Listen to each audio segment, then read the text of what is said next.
All right, hi everyone. My name is Grace Jemsky, and I'm going to be presenting to you implementing visual supports throughout the day.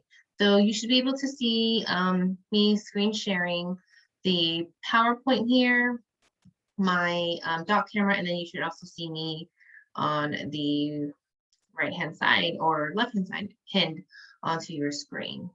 Okay, so let me go here for just a second. So today we're going to be learning about implementing visual supports throughout the day in your program or in your home. So this session is going to be about 90 minutes or so. And then we'll go from there. Okay. All right. Okay, so again, I'm going to introduce myself. So I'm Grace Jensky, and I'm an early learning quality improvement coach with Solano County of Education. And so what I do is I support childcare providers in the Solano County community. I was with Fairfield Student Unified School District for 3 years as the general education state preschool teacher in a full inclusion program. And that should be edited now. I've been with early learning education for about 12 plus years now. And I do have my bachelor's in child development with a concentration in early childhood education. All right, so let's get started. So first, what are visuals and why do we use them, right? And basically visuals are picture icons of toys, activities, food, your family, anything, signs, anything you see, okay? And why do we use them? We use them because, you know, too many words can be overwhelming, and children, especially, you know, younger than 5 or just a young age, they don't have the capacity to hold a lot of information, a lot of words to process what's being said to them. So here are just some examples of some picture icons. Okay, and I just found this online. Oh, let me see if I can adjust this.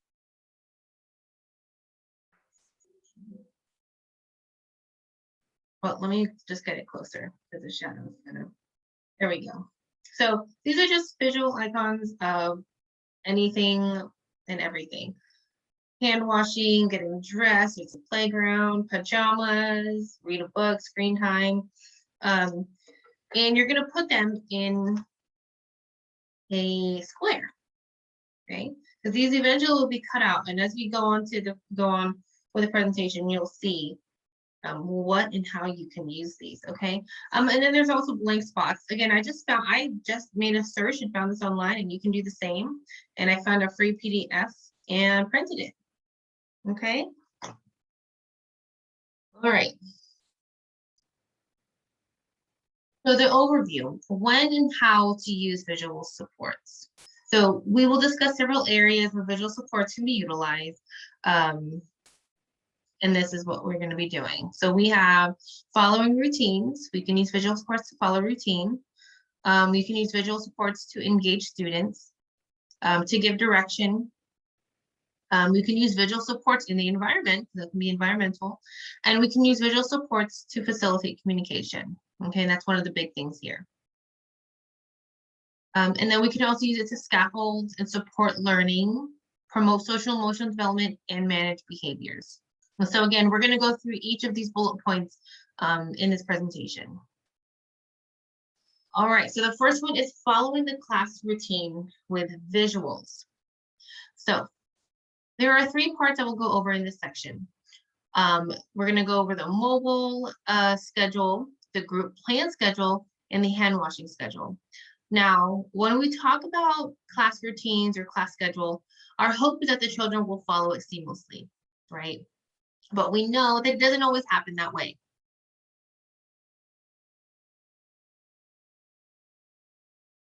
So here's a mobile class schedule. Utilize the class schedule throughout the classroom inside and out. So let me give you an example. I had a student who each time we're having our self-selected time, or also known as free play, we were having that in the classroom. He would come up to me and ask me to go outside. You know, Miss Grace, I want to go outside. And this happened daily, even after about a month and a half of school. You know, he followed all the transitions just fine, but when it was time for free play, he just had the need or the want to go outside.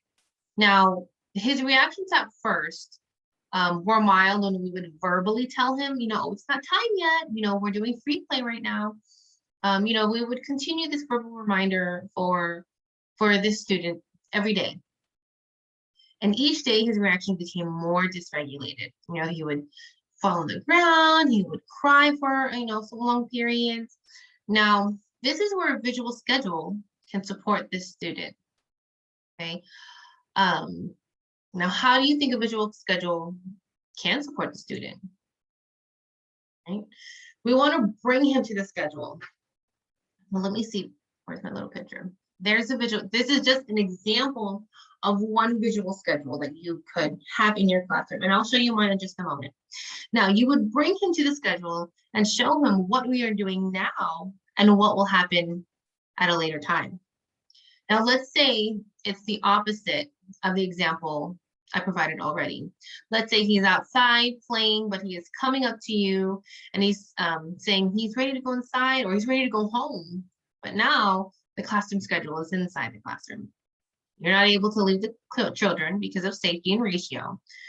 But this is where a mobile class schedule will be very helpful. All right, and this is a question that you can think about. Why would a mobile schedule be helpful in this scenario? Right. I'm going to take mine out in just a second. The nice thing about the mobile schedule is that you can bring it with you when you and your students are out of the classroom. Now, let me show you mine. This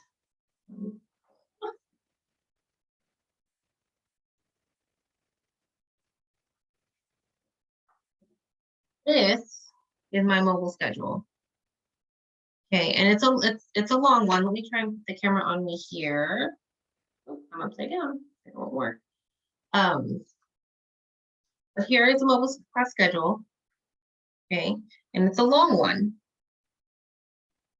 Okay, and it doesn't have to be fancy or anything. This is just made out of cardboard tape. Okay, and I did laminate it, and I found these pictures online just the same.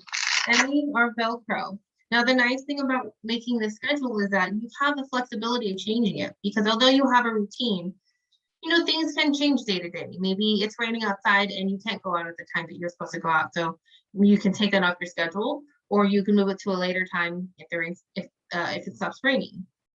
Okay, so this is just an idea, and let me see if I can give you an actual better view. I can lift the camera up to me. Will it work? Okay, let me put this back. I'm going to change my screen so you could see it, because I would like you to see this.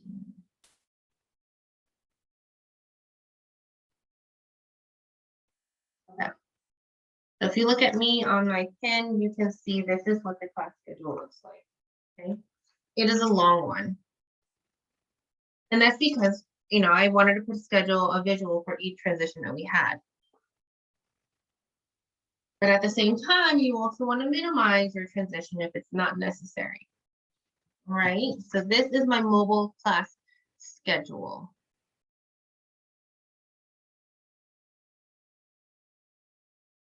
Okay. All right, let's go up back here. Now, the child will have access to the schedule, which can provide comfort to them so they know and see what they are supposed to be doing now, and right, they can see when it's time to go home. Keep in mind too that the children would also have access to this if you're not available. So if you're working with other students and one child just has to see the schedule, they can simply pick up the schedule and look at it for themselves. Now, when they're able to do this without the teacher's help, then they have taken a step forward into self-regulation, and maybe eventually they'll no longer need a visual prompt to know, the schedule, and we'll have their internal clock keeping them in track. Okay. All right, now a different kind of schedule from the classroom whole schedule is the circle time schedule or small group schedule. Let me see.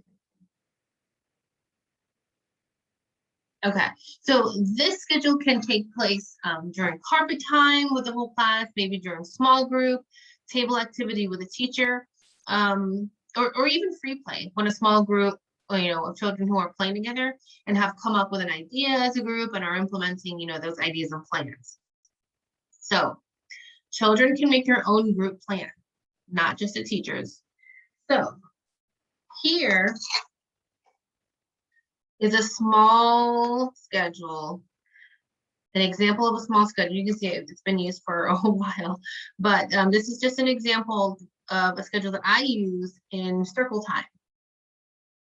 Okay. And this is a schedule that has two sides, right? And just like I showed you, there's two sides here. This is the group plan and visual schedule. I'm going to show you a video in just a moment. So the reason for the green and the red, green means to do it, right? This is what we still have to do. And red means we're all done. So song, like first we're going to have music. So you go over schedule. First we have music and movement. Then we have calendar. We have books, reading time. And then we have a special activity, right? And when you're done, you go, okay, we're all done with music and movement. Now it's time for calendar.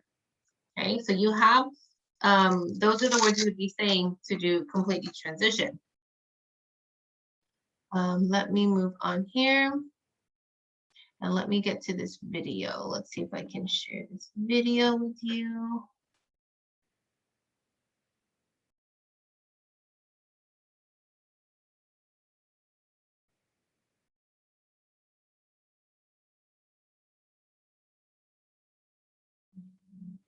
Make sure. Hear it. Oops.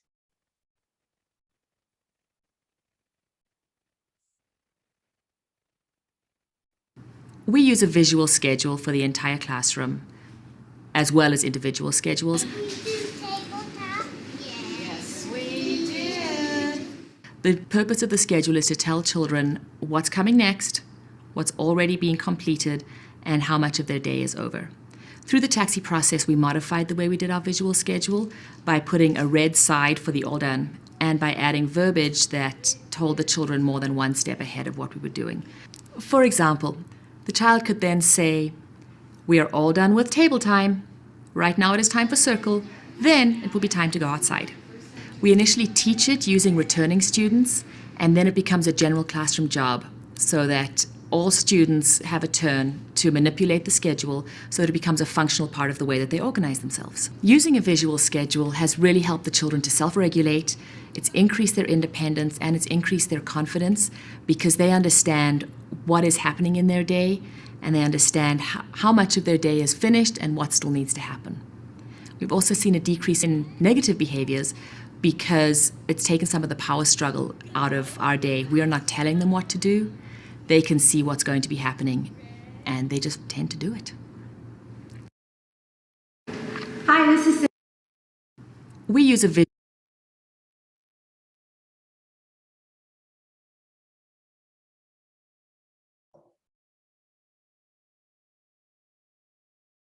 Okay.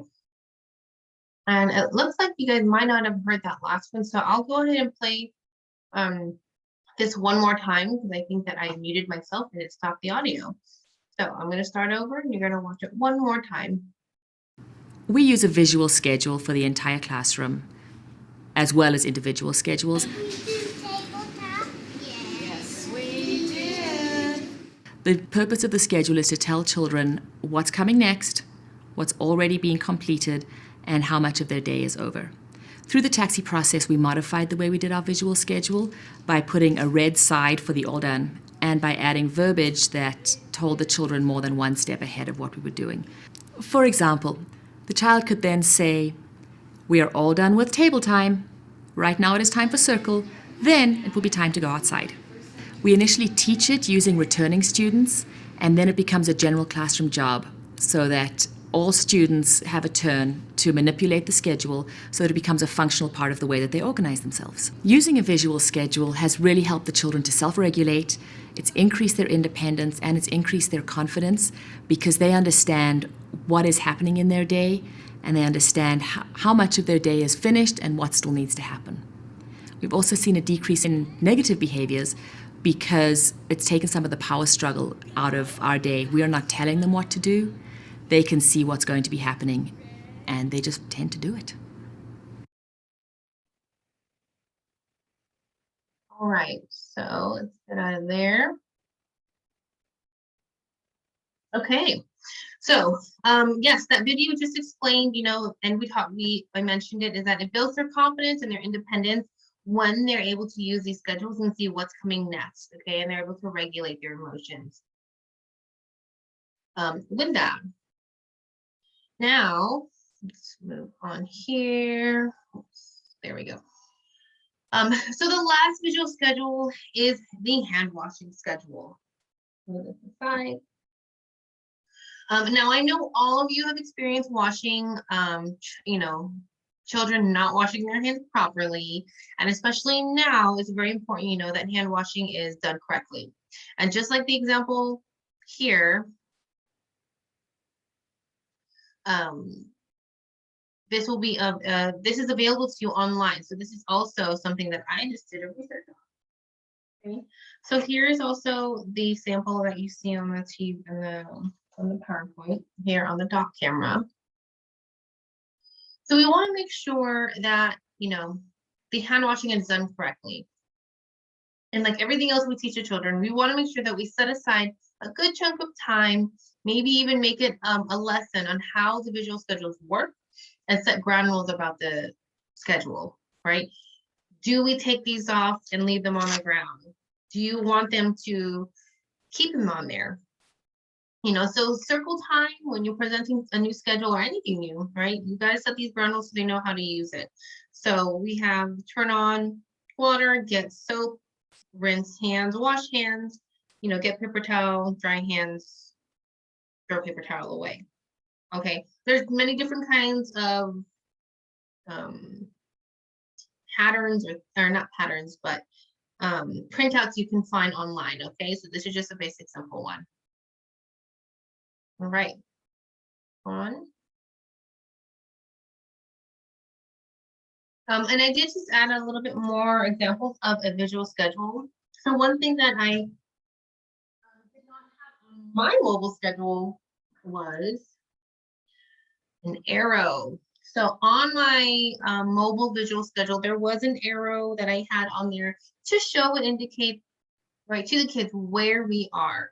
So it is important to have an arrow pointing to where you are, otherwise we don't know. So when we look at this schedule again, this one didn't have an arrow because there was 2 spots telling the children when we were done and what was coming next. So if we have 2 of these over in the red, we know what's coming up next is a book. Whereas the mobile schedule that you see on the slide, it did not move, so they have an arrow there. Okay. So now this is just a zoomed in version of the hand washing visual for you to see. I also added a visual schedule using real photos. Okay, so there's that, and here are the real photos on the right.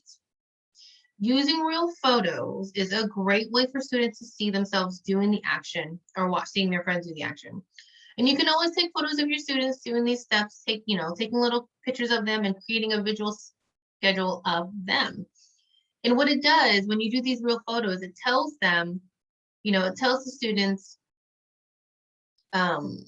hey, that's me. Look, I know how to do this, or hey, that's my friend. They know how to wash their hands, right? So using these real photos, it also grabs their attention a lot more.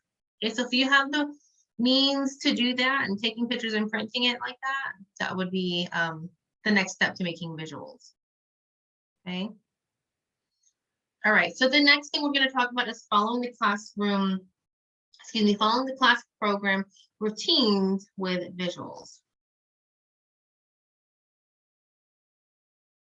Now, the last slides were visuals that help younger children, but what about the grown-ups in the classroom, right? The parents that come in and out of your program, what about them, right? They could also use a visual too. Now,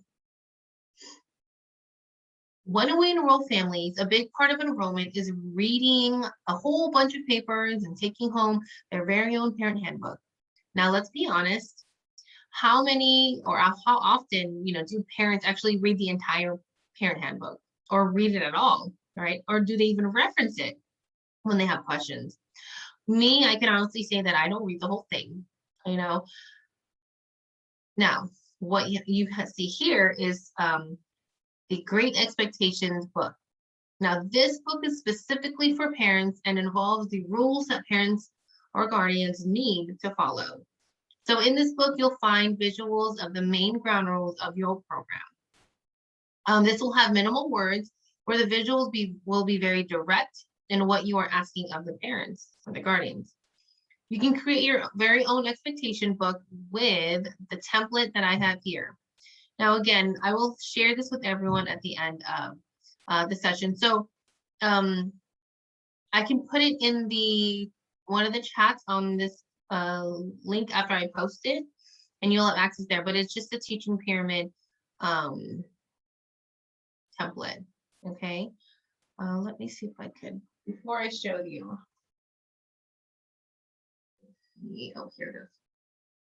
Yes, so here is the link. So it's cainclusion.org with Teaching Pyramid, and you're going to find it under the materials here. And then when you scroll down, you'll see it right here. Oops, right here.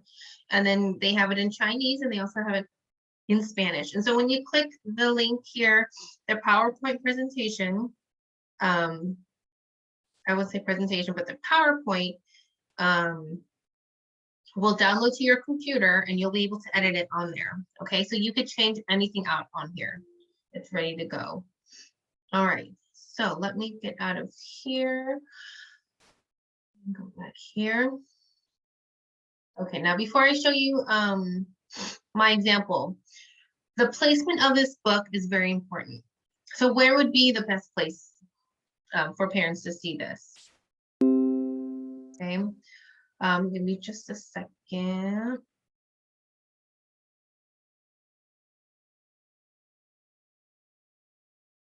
We want to make sure that it's right next to your sign in and out sheet, right?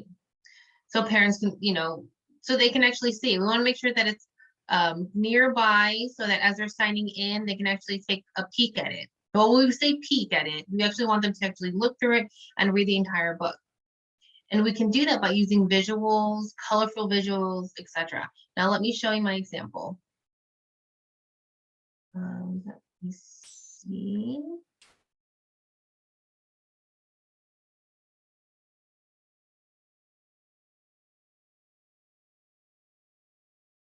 All right, so here is my example of my classroom expectations book I made for my class when I was at Oak Brook State Preschool. Okay, so I made it colorful. It's not too many pages, which I'll show you in just a minute, but I just put, the name of my school, Oak Brook State Preschool, classroom expectations, and then here I put, we are friendly, safe, and respectful at school, and then I put the names of the teachers here. Okay, so expectations for behavior. Expectations are a framework for the behaviors that are expected of everyone in the program, including children, staff, and families while on the site. So while in your program, expectations help everyone know what to do. So again, to get the parents' attention, I made it a bright color.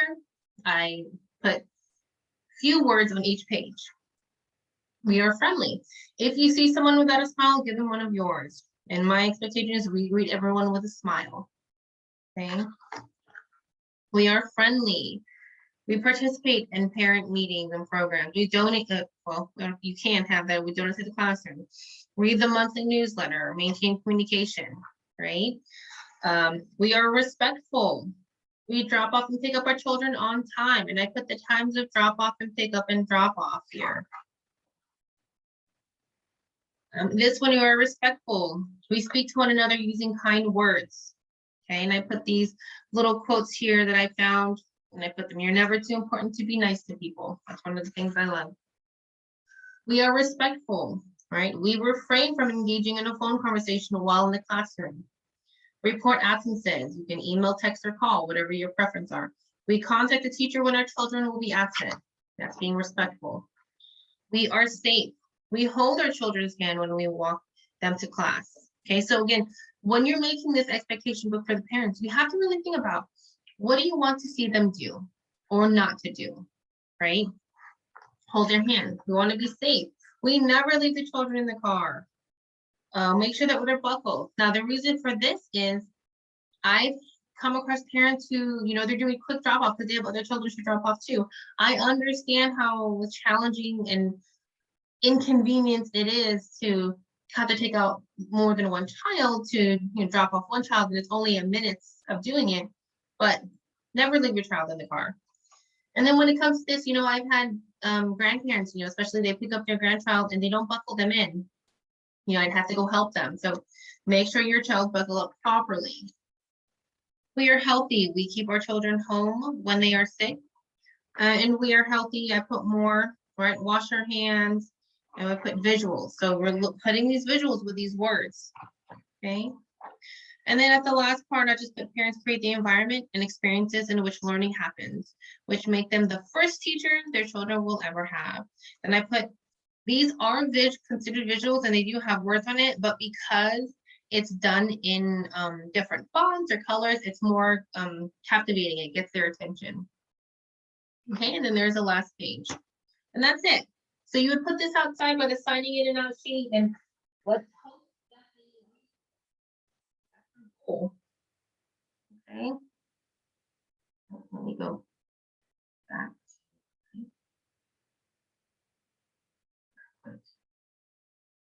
Okay, so now engaging students with props.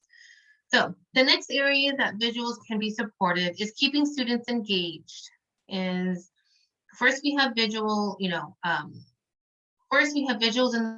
form of props. Many of you have used props before, I'm sure actually often. And having something they can hold and see and touch while you are teaching a lesson is a great way for them to keep them engaged and keep them on task. So if you find a child that's losing interest, and you can simply turn to the prop visual they're holding and bring them back to the group plan. So this is a visual or prop that I made. This is part of a framework that we use, but this is called the thought bubble. So what I did is I gave them to each of my students, and if I don't have enough, I do have 2 kids paired together. They'll hold it, and maybe, what are their expectations? They'll fan themselves, and, sometimes it's okay if they're fanning themselves. We don't want them throwing it. So before you give them their prop, set those ground rules and set those expectations. It stays in your hand, it stays to yourself. And so what I did is, if you have a thought bubble, put it on your head, and Miss Grace will call on you. But these are, they keep them engaged. They're not, and if you look at the PowerPoint, you can also make little props with the animals. Okay. And then again, if they're losing interest, that's when you say, oh, look, you can see them like, oh, how about Johnny? You have a frog in your hand, wave in the air like this. All right. And once you've gotten his attention, then you can continue your lesson. And now he's engaged with the group with just the prop, right? You don't have to,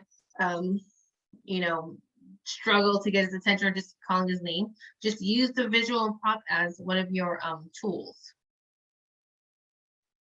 All right. Next, visuals can engage students with the use of photographs taken of children in the classroom. Now, as I mentioned before, using photos of real objects is going to be more engaging with the students because they will be more familiar with it when they see it in their day-to-day encounters. Now, for example, if you have a lesson about firefighters, showing a photo of a drawing of a firefighter versus a photo of a real-life firefighter, children are more likely to look at the real-life photo.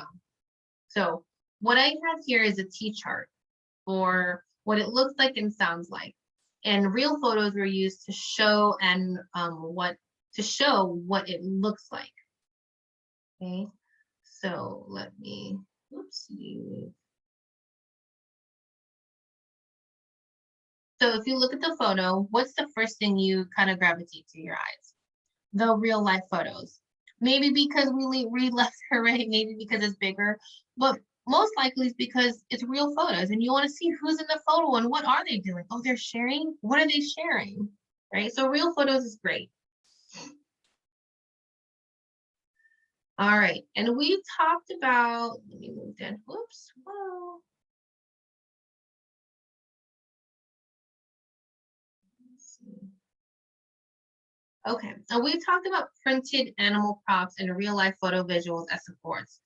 But another thing that is super helpful and fun are felt. Now, I know many of you have used this before, but if you haven't, it's a fun, soft visual support. So let me get.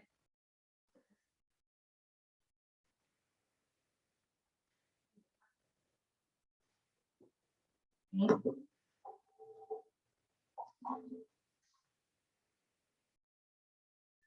So the kids can, take turns putting up the felt on the felt board during storytelling time and while reading a book.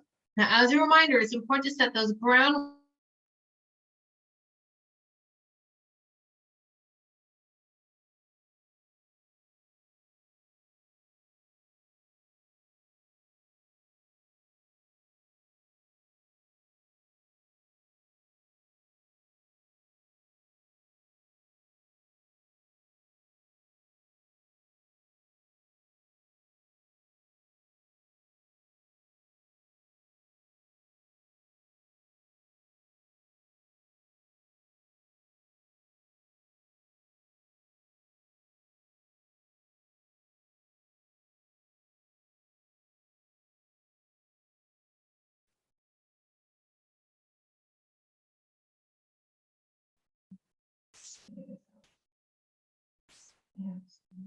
adjusting.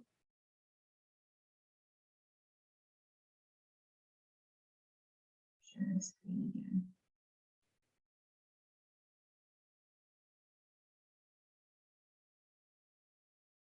Okay, there we go. Sorry about that. Let me make sure it's recording. Okay, great. Okay. So again, these I got on Amazon, and these are also visual supports, and they do have Velcro on the back. Now let's talk about the Velcro. When you're using the visuals, okay, and the kids are going to be handling this, it's important to have, there's a soft side and a rough side of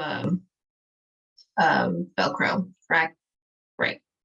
So you want to put the soft side. This one is actually the rough side. I ordered this one, so this is how they came. But you want to put the soft side on the piece that the icon itself that's going to be moving around, that's going to be handled.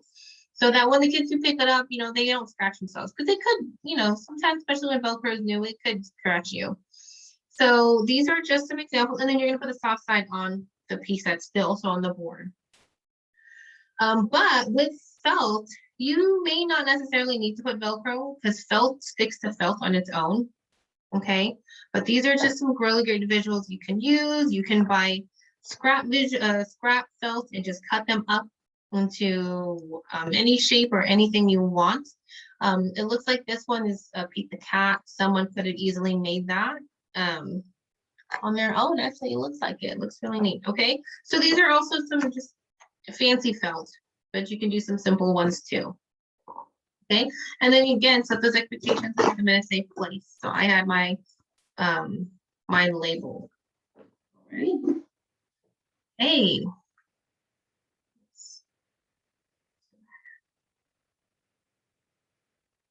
All right. Here, we're going to be doing engaging students with adapted books. Now, what are adapted books? Adaptive books are books that you can actually make interactive, right? It's adaptive. You can make it your own. So if you look at these sample examples I'm putting up, these are books that are have already been made. Right here we have a Very Hungry Caterpillar, And what they've done is they've made miniature icon visuals of these pages or of the story and put Velcro pieces on them. Okay, this one is a simple one here. They just printed out and laminated a whole bunch. Oops. There we go. And then there's Brown Bear, a hardcover book. So what you would do is, you know, you can get the Velcro, put it on the back, on the book right here, and then you attach it to your icon. You would pass out those icons to your children in the classroom. And as you're reading it, you can say, who has the brown bear or who has the color brown? And then now you'll see some social and, you know, interactions with one another with their peers. Oh, you have it, so-and-so has it. Oh, come on up. They'll come up and put it on the book. You're keeping the children engaged. You're having social interaction happen, some peer support happen. So these adapted books are really great. Okay, and I'm going to show you one that I made. So here's a book that I have called The Hole at the Bottom of the Sea. Okay. And it's got a bunch of ocean animals in it. Ocean animals, snails, crab, octopus, eel, and shark. So what I've done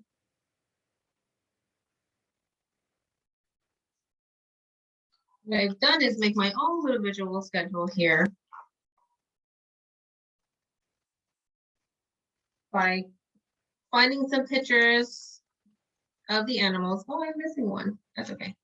And I have the shark here. I printed it. I cut it out into the shape. I put some Velcro on it so that they can stick it on. Okay. So I pass it out. Who has the shark? Oh, you have the shark. Come on up and put it here. Who has the eel? Oh, okay, find a spot, put it here. And that's it. Okay, so now you've created an adapted book for your students just by finding the pictures, cutting them out, and putting some Velcro in it. And this is just another option, right? If you don't feel comfortable putting Velcro into your book, that's okay, that's understandable. You can always do it externally like this.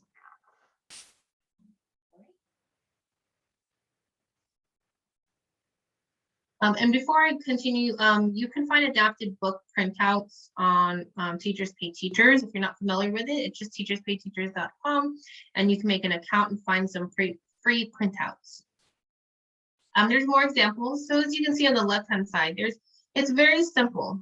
It looks like they created their own story. It looks like it's maybe a transportation theme going on. Where does the boat go? The boat goes where? In the ocean. Okay. More examples. This is one of my favorites that someone created, was another Hungry Caterpillar book, and they've made an icon, a visual support. You know, they can do matching by just printing the fruits on paper and putting Velcro on it. And now you have the kids, they're not just looking at the book, they're actually participating in it and engaged in it and a part of it. Okay. All right. So how else can we use visuals to support you and the students in the classroom? Visuals in the environment. So let's think about all the visuals we encounter daily when we leave the house. What are some visuals you see in the environment on a daily basis? Traffic light, slippery road, railroad crossing, right? Every picture we see on the streets when we are driving or walking is a visual support in our environment that gives us direction without having to use words. Now, oftentimes words become too overwhelming, right? Which can lead us to shut down or shut out sounds around us and not listen to what anyone is saying anymore. But with a visual or a sign, it's easy to look at it and do what it is telling us to do. Now, this is the same for children, right? Visualize the children playing with their toys, and now it's time to clean up all of the toys. That can become overwhelming, resulting in what? The children are not wanting to put things away. So an important role for visuals is labeling. Labeling your materials in the space to where it belongs may help, you know, decrease the behavior, because now they know where things go. They may, you know, they're making a match, they feel successful in it, and now you have a clean classroom. Now keep in mind that we do want we don't want to put too many activities on the shelf, right? Too many choices or too many things can lead to a cluttered room. So now here's a video that explains how and why it is important to label your containers and shelves.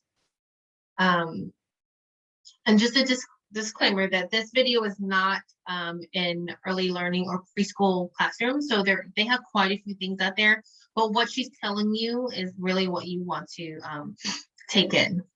Okay, so let me play that for you.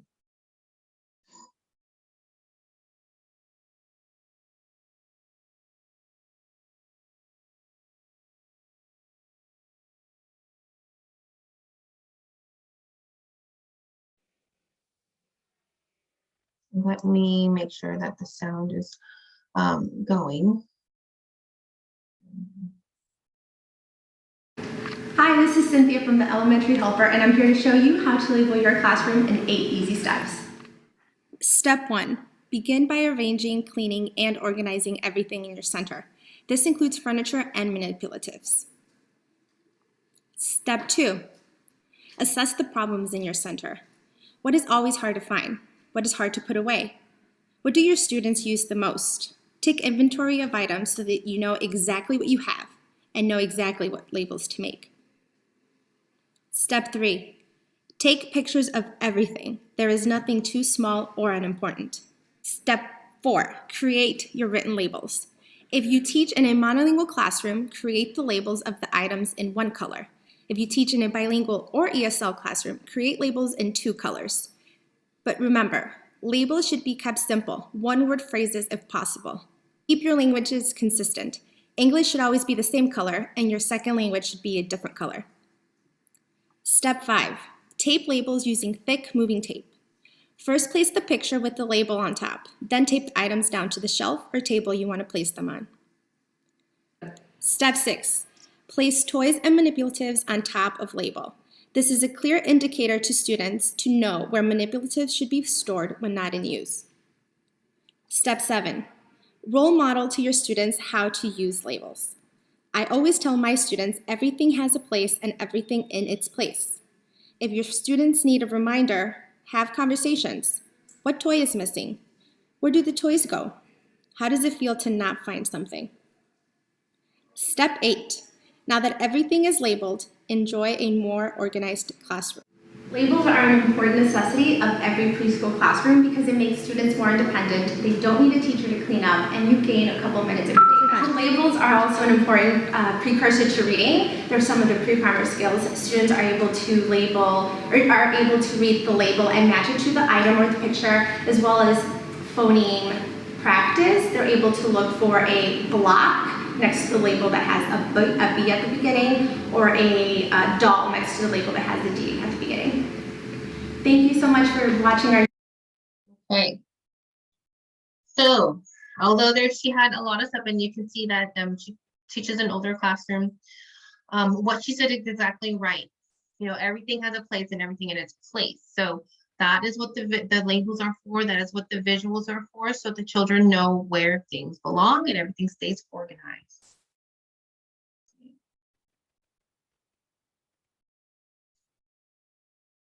All right, so environmental visuals are a way that we visually give cues to children in an environment. Okay, so for example, 4 chairs at a table indicate to a child that the tables are for 4 children only. Individual carpet circles at circle time mean that each child sits on the carpet. 2 paint brushes and 2 pieces of paper mean 2 children. Now, word labels, just to explain a little bit more, this is something you can add to your pictures labels to teach them that letters and words are associated with this picture, which also helps them, with letter recognition. And eventually, they will continue to develop those academic reading skills. So as you mentioned in the video, it's a precursor to, reading. Okay. Let's see here. Okay. So, all right, something else we can use as a visual support, not having to use our voice to get the class's attention. So is the use of objects. So let me say that again. Something else we can use as a visual support is not having to use our voice to get the class's attention, but to use objects. So in this photo that I just put up, we have children lined up with their teacher holding a rope. Other than calling out for their name to come to you when it's time to line up, what can you do, right? So you can hold the rope in your hand, walking across the play yard for them to see you. Excuse me. Or walking back to where, and then, and while you're walking back to the line, the children start following you and they start picking up the rope. No voice needed. So the visual cue was just seeing the rope prompted, the rope picked up, prompted the kids, oh, I know it's time to go inside, or it's time to go outside, line up. So this is taught over a period of time with the children with the goal that they have, which is to line up when they see the rope, right? In the beginning, when I was doing this, you call their name, okay, it's time to line up, time to line up. And then over time, you just have to pick up the rope and they know what to do. So another example of a gestural prompt is putting our finger over our mouth, which tells the children, right, quiet time or quiet mouth, right? Quiet their voice and calm their body. So on top of using the visual supports, on top of using the visual supports and the icons and objects, right? You can just use physical gestures, quiet voice, or whatever physical gesture you want to use in your classroom, okay? All right. Using icons to give directions, right? So again, I'm going to read this. Icons, right, pictures that represent something, are a great way to provide visual direction, which is a great strategy for students who may have speech language impairment, which is difficulty processing language, and or students who are English learners. It also works well for children exhibiting challenging behaviors. So you can utilize icons to give directions for where to go or what is expected, as we talked about. Okay. Using visuals to support and scaffold developmental skills. So before I get into that, here is an example of using visuals to support and scaffold development. Okay, and this is on a bracelet because it is easy to access in moments where you don't have that opportunity to go get it. If you have a friend, a child who's just having a challenging time, understanding what you're expected of them or wanting them to do, you would show them this, right? Sit down, show them that one, down.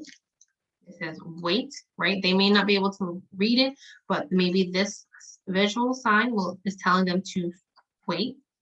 Everyone knows this one without even the word on it. It means to stop, right? Hands down, and then we have put down. So these are just another examples of what you can use with visual. So let's go back to this one. New enrollments, right? Helping children adjust with the use of visuals. So especially with children where English is a second language, these visuals are very, very important. And it's great to have visuals because visuals, pictures are almost universal, right? So choice boards as a way to communicate for children who can't yet verbally communicate and breaking it down. So let's go on to this one. Using visuals to facilitate communication. Here we have a choice board. Okay, now a choice board is exactly what it says. It's a board that has visuals to show what choices they have, what they can pick from. I don't have a big one here. I don't have a big one to show you, but here, where they can listen to music, they can take a quiet time, they can play with a slinky, it looks like, they can jump on the trampoline.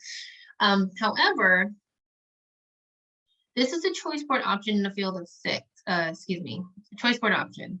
Now, because having that many visuals can be overwhelming, as we mentioned, you can minimize it and limit it and have a choice board in a field of 6 instead. So instead of all of these, you can make it smaller and have it at 6 or 4. Okay, and the children can point to it, or if there's Velcro, they can pick it up and put it here. Okay, so again, let's read the bottom. It says to help children meet their needs who may not be yet strong enough to verbally communicate. If the child is receiving speech services, you want to speak to the speech pathologist and get some information from them.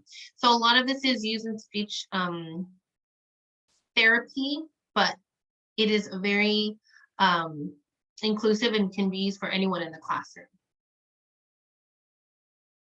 All right. Hi. So using visuals to manage behavior. So this is called the first then, which is also called the Premac Principle. Now what this is, let me show you here.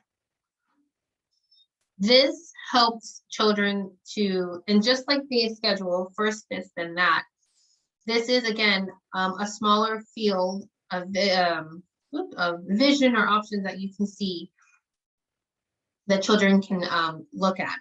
Okay, let me go back here. Oh, let's go back. So with the first then, if you have a child who is just having a hard time following a 2-step direction or a 3-step direction because it's too overwhelming, this is where you can use the first then. Okay, so it would be empty. Let's say I'm hungry, I want to eat. Well, first we have to wash your hands, right? First wash hands, then we can have lunch. Okay, and you're going to show it to them. And you have to say it a few times so they can process that information. First wash hands, then have lunch. Now, this was made by a colleague of mine. She made their very own personalized schedule. So this looks like their class schedule, but because it's smaller, you can make it individualized. So for a student who does come half day, right, maybe they'll have half the visuals in here. So if they, I want to go outside, I want to go outside. Okay, you can go outside, but first we want to clean up, then we can play outside. Okay, so this is great for the students who are just having that itch to go do something that isn't quite on the schedule yet. Right, so this is the Premac method, and you can make it your own. She just used cardstock and laminated it, and she has Velcro.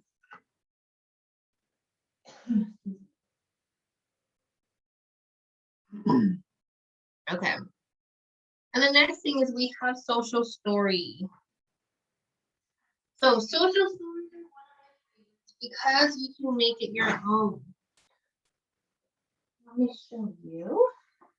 Oh, look, there it is. Here's my field I wanted to show you. Here's my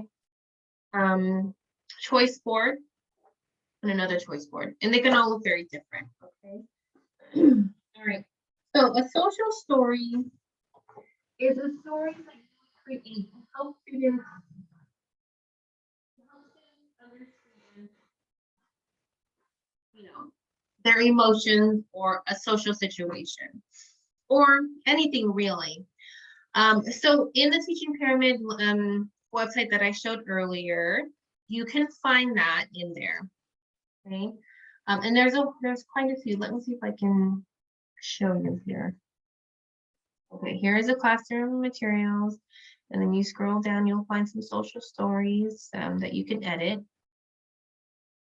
And I can get calm. So here is one, and this is simply about, if a child is just having a hard time calming their body, you can download this. Of course, you can edit it with the child's name, your classroom, but it's to let them know, like, what can they do to get calm? And then you can also personalize it. So use that. Here is one that we made in our classroom, and I'm gonna have to. Here's one that we made in our classroom. Okay, I can stay safe. So this friend of mine would always run out the classroom whenever he was having a challenging time in the classroom. And it was, he wasn't being safe. So we titled it, How Can I Stay Safe? So what we've created is a social story for him. Sometimes I want to go outside. When I want to go outside, I need to ask a teacher. And this is our friend saying, I want to go outside, please. And we're reading this to him. Okay, this is a social story. We're reading it to him. If I go all alone, no one knows where I am. Where is he? Sometimes when people can't find me, they can get scared and sad.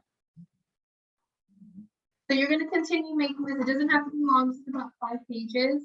And each social story that you create is a visual story that is personalized for your classroom or the students. Okay, and this is great to manage behavior because when you're making a story that has that student in it, they're listening, they're engaged, and they're taking it in, thinking, oh yeah, I can do this. I can be safe. I can get calm, right? Okay, so this next slide is one of my favorite areas to use visual supports. Using visuals to promote social emotional development and understanding, right? And I feel like many of you are already using some of these strategies in your classroom, but probably aren't realizing it. One of the first things we teach in our classroom is the understanding of emotions. As we know, right, younger children may not understand what emotions are or know what it looks like to be happy or sad or mad. So let's look at the expectations of the classroom poster. Okay. Just like we talked about with the parents' expectations book, this is more of an at a glance of the expectations of your classroom or program for both the parents and the students. It shows the children what they need to do and the parents, so the parents can guide them to have appropriate behavior. It shows the basics such as inside voice, being kind, being safe, and being responsible. So let's spend a little bit more on being responsible. Okay. Putting their toys away, pushing their chair in, throwing their lunch trash away, things like that is being responsible. So next we have the check-in emotion board. All right, I'm sure many of you have used these in your classroom already. I've seen some really great check-in ideas with use of their names. So here's one we use in my classroom, but let's take a step further and use an emotion board for them to place their names on it. So here's a wheel emotion board. When children come in to start their day, they would keep the same routine of checking in with their name.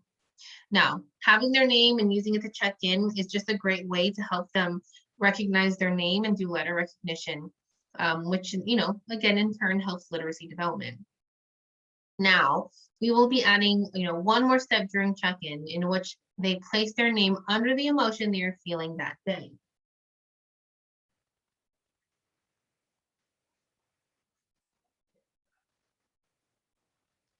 So here's my example. So when Sarah arrives to school, she finds her name. You will greet her and ask her how she is feeling this morning. Good morning, Sarah. I'm so happy to see you this morning. You found your name. How are you feeling today? Right? As you point to the emotions, she picks one and you say the emotion and express it on your face. Sometimes though, a child will pick an emotion and you can say, oh, wow, you feel happy. You have a smile on your face. But sometimes, right, a child may pick an emotion, but their own face expresses a different emotion. This is another great teaching moment with, helping children understand using visuals. You can say, right, oh, you pick sad, but your face looks happy, right? Which face on here looks happy? And that happens a lot where sometimes they pick happy, but they look mad or sad. And so this, again, it's a teaching moment.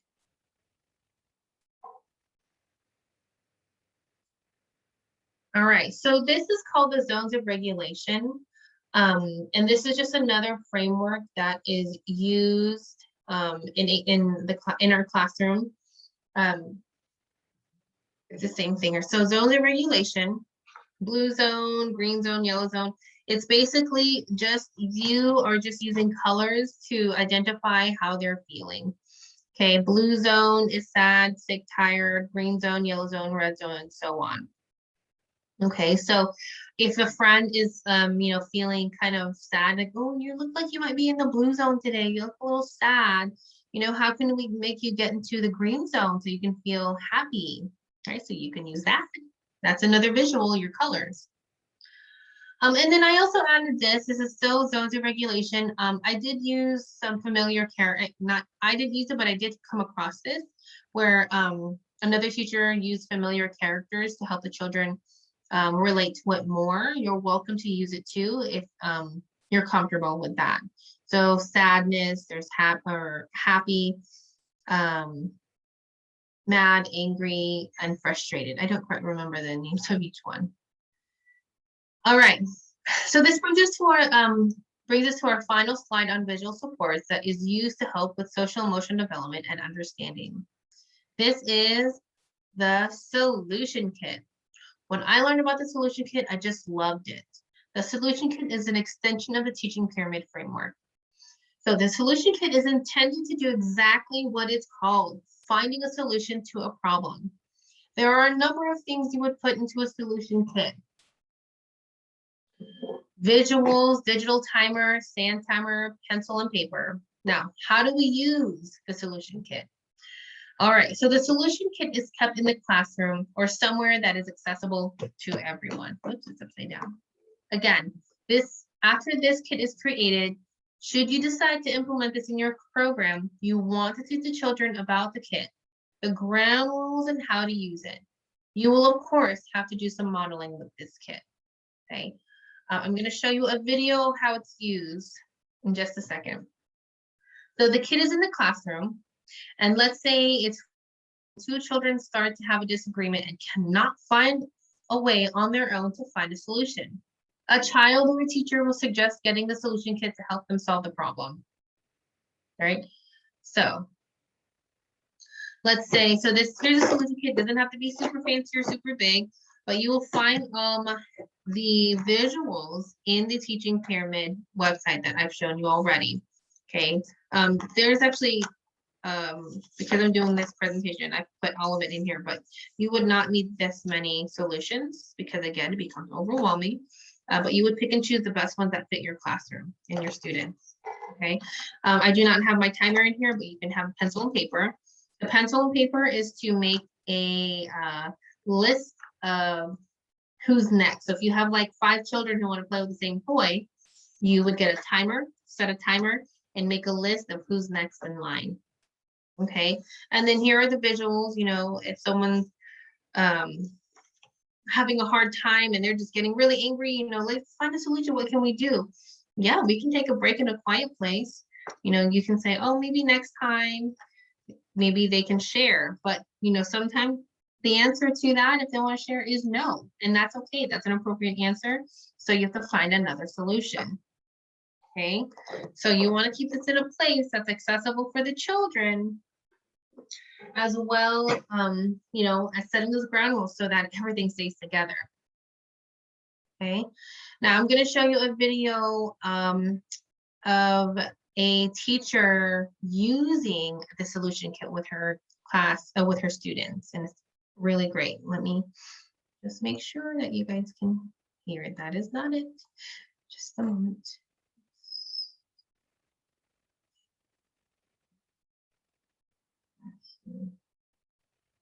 There it is. Oops.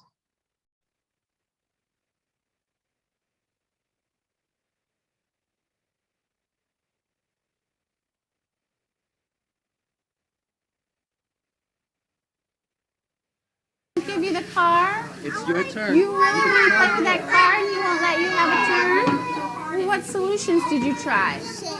Well, it looks like you tried to take it from him. Was that a good solution? That's right. You tried to take it and he didn't give it to you, and it looks like you maybe got hurt a little bit. So is that a very good solution? Yeah. So what do you think you should try next? Okay, you can go after Debbie. Okay, try that one. Oh man, that's such a good solution, and he still said no. He's making it tough on you, Larisha. What else can you do? Okay, try that one. Wait, Frankie, just a minute. What did he say? You tried 2 really good solutions and he still said no? You are such a good problem solver. What else could you try?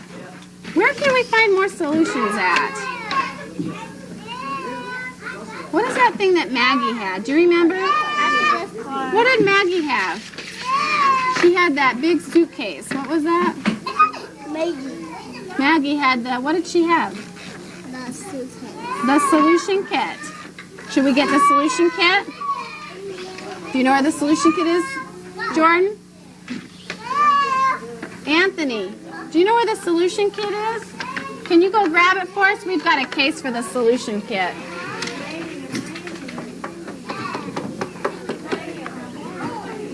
Thanks, buddy.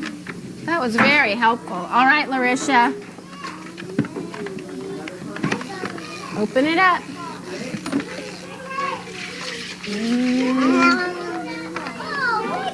Which one? You really want to play with that car. Wait and take turns. That one, you would have to be so strong, Larisha. This one says you would have to wait and be so strong and wait until he was done with it. You'd have to go find something else to play with, and then when he was done, come have a turn. I don't know, this one you have to be really strong for. Can you do that one? You want to see what that one is? That one says share. You tried sharing. Did that one work?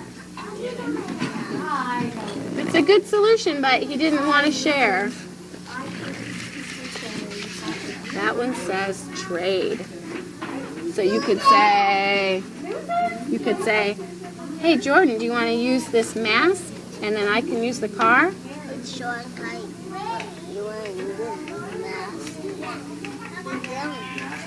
Is he making it tough on you? Yeah. He's making it tough on you, Larisha.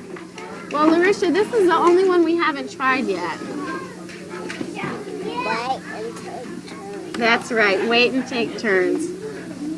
Should we do that? All right. Let's go play over here, okay? When he's ready, we'll have a turn with the car, okay? All right.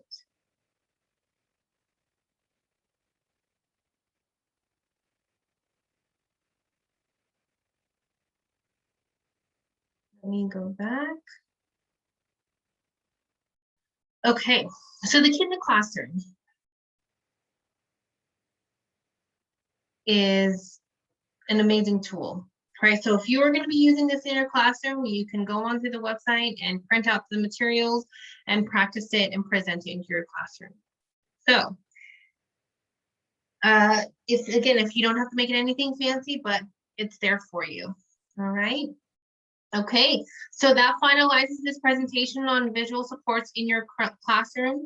And if you have any questions, and I hope this is helpful to you, if you have any questions, you feel free to email me and text me on the number below. Okay, thank you so much. Have a great day.